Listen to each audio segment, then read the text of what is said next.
Hi everybody, I hope you're all well. Today I'm going to do a video on 5 tips to calm your dog.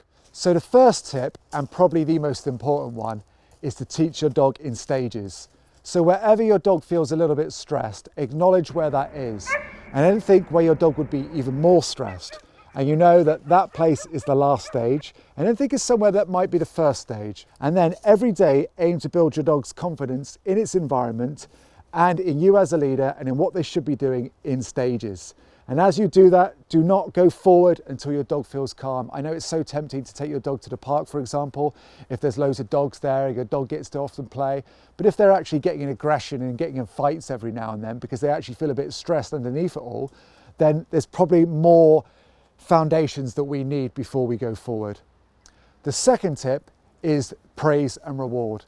So if your dog's feeling a little bit stressed at any moment, let's say a dog comes up to your dog and you praise them and say, look, it's okay. That just gives them that little bit of reassurance. And if they're feeling a little bit stressed at that moment, that praising and saying it's okay might just bring them that little bit level down.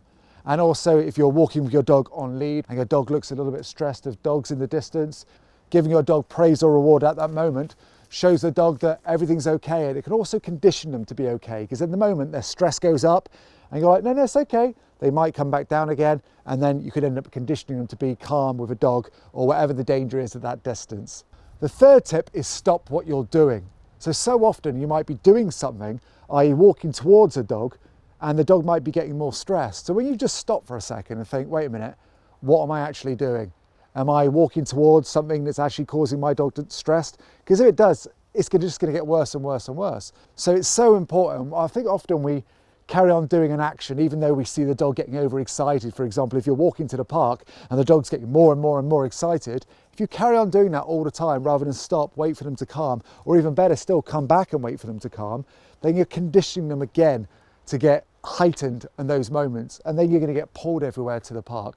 And then if the dog's in a heightened state in the park, then other dogs might send them over the edge. So then they might get aggressive or flighty depending on the situation. The fourth tip is language. Now really think about what your language looks like when they feel threatened. Is your language being seen to take care of them and show them that you'll provide for their security needs? Or are you getting frustrated and shouting at them? I certainly used to get a bit angry before I knew anything about dog training. My dog would do something wrong. I'd be like, oi, stop. But looking back at it, all it did was take the state up. You look like you're joining in with the barking.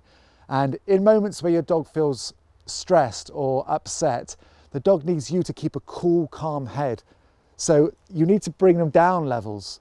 So think about it. What's your language? And think about, is shouting going to calm them down, or is taking them away from the problem going to calm them down? And the fifth tip is have an outlet for the dog. So if your dog has got prolonged stress all the time, for example, every time you take them out for a walk, they're feeling stressed, think, is there an outlet where they can get rid of that excess stress? So that could be a field that you rent out and let them run around and chuck a ball, or you could play search games with the dog, or you could do puzzles, or do obedience training.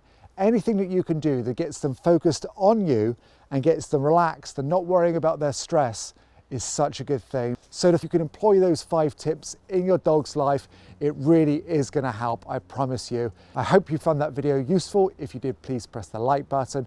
Also subscribe for future videos where I talk about this situation a lot more.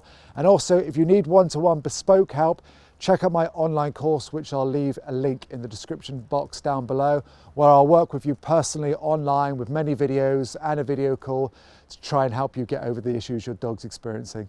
Thanks again for watching. Bye for now.